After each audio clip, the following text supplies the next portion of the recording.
Hey, how's it going? Hope you're doing great. Today we're talking about the brand new Street Fighter 6 update, which just dropped. And man, there's quite a bit to unpack here.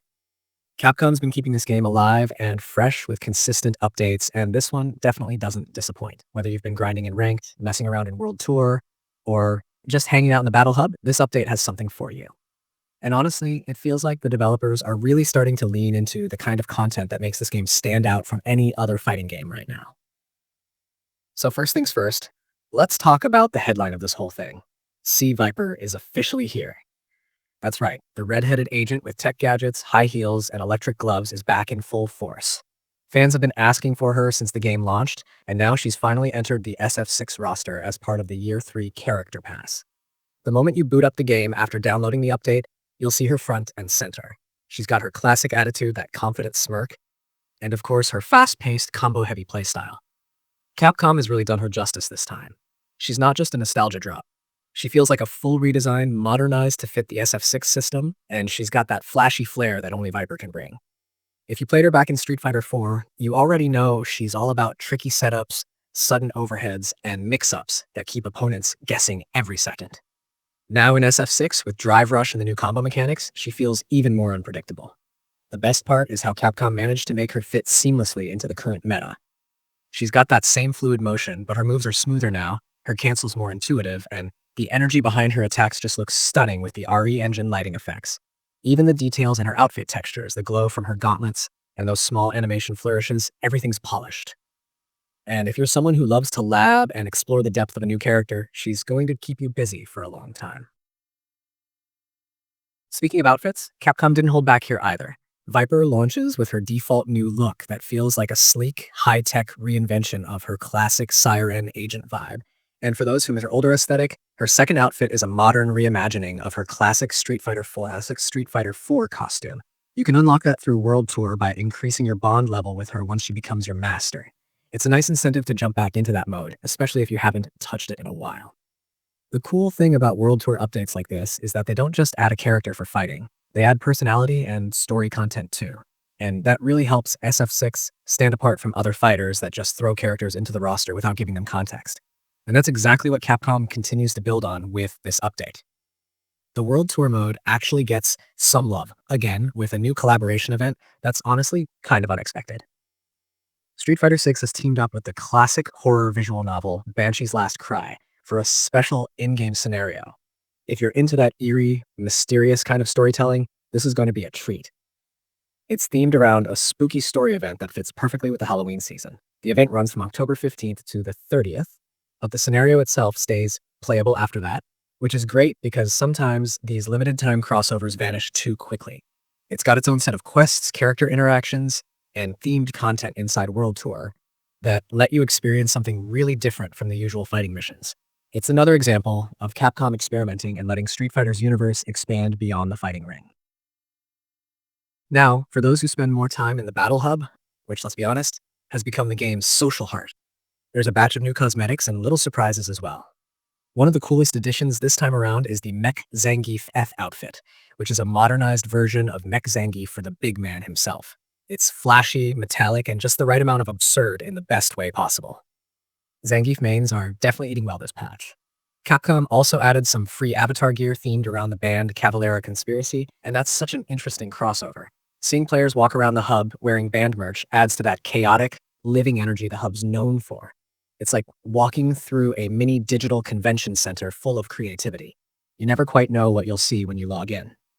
There's also a little nod to the community with the Challenger Screen Illustration Contest winners being added into the game. These are the screens that pop up before you go into a match, and they're basically fan art chosen by Capcom to be featured officially. It's a small touch, but it makes the game feel connected to its player base in a cool way. If your artwork got picked, imagine how amazing it must feel to see your creation pop up every time someone fights online. Now, one thing Capcom's been really consistent with since launch is quality of life fixes and system tweaks, and this patch keeps that going.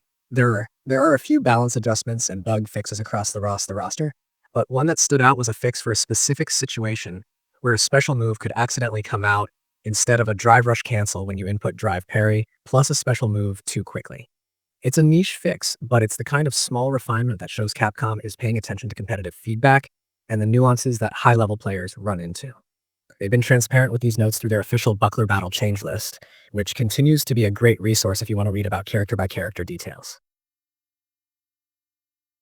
Maintenance for this update went live late on October 14th, and servers were offline for a bit while Capcom rolled everything out.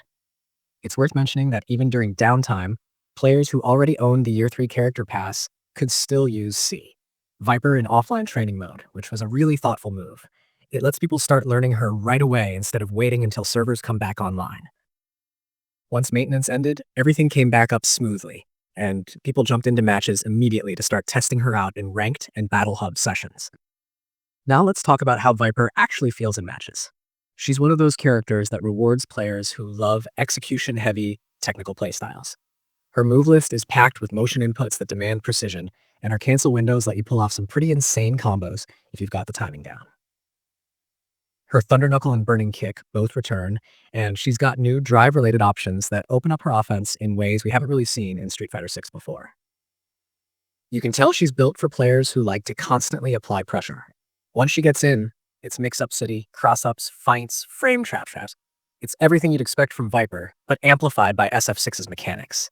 Her aerial control is crazy too. That's something that's going to mess with players who rely on predictable anti-air timing. She can change her air trajectory mid-jump with Burning Kick, bait out reactions, and punish mistakes hard. But she's not all offense. Her defense got some interesting tweaks as well. She's got options to escape corner pressure, and her EX moves give her brief armor properties that make her feel dangerous, even when she's under attack. The character design philosophy here is clear. Capcom wants her to be a high-risk, high-reward specialist, just like in the old days. And honestly, hearing her theme music again, it's nostalgia done right. The soundtrack team nailed the energy, blending that heavy electronic vibe with new layers that feel cinematic and stylish. Her stage intros and victory animations look awesome too. There's a certain swagger in the way she flips her hair, sparks flying from her gauntlets. It all sells the idea that she's a top-tier agent with total confidence in her abilities. If you've been waiting to jump back into SF6 after a break, this update might be the perfect excuse. Not only because of Viper, but also because of how much life Capcom continues to inject into the game world. The Banshee's Last Cry crossover might sound random at first, but it fits the seasonal tone so well. You can walk through the Battle Hub and see decorations, new emotes, and players wearing themed gear. It gives everything a festive vibe without being over the top. Plus, Capcom's pattern suggests more collaborations like this might be coming in the future, especially with how they're handling Year 3 content. And speaking of Year 3, it's shaping up nicely.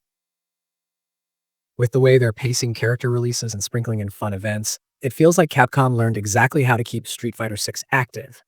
Each update isn't just a patch, it's an event.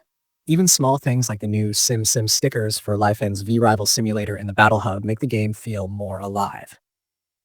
Players can customize even more of their in-game space, which adds to that sense of personal identity SF6 has been promoting since launch. Now, I've got to mention something that often gets overlooked: performance. After installing this patch, the game feels just as stable as before, maybe even slightly smoother in transitions. Capcom's optimization on the RE engine is seriously impressive. Even with all these new assets, outfits, and event content, the game maintains a solid frame rate, and the visuals are still gorgeous. Whether you're playing on PC, PS5, or Series X, everything looks crisp. The only small hiccups I noticed were during the initial load of the new content, which is normal after a big patch. One of the coolest community reactions I've seen so far is how players are already labbing Viper and finding early tech.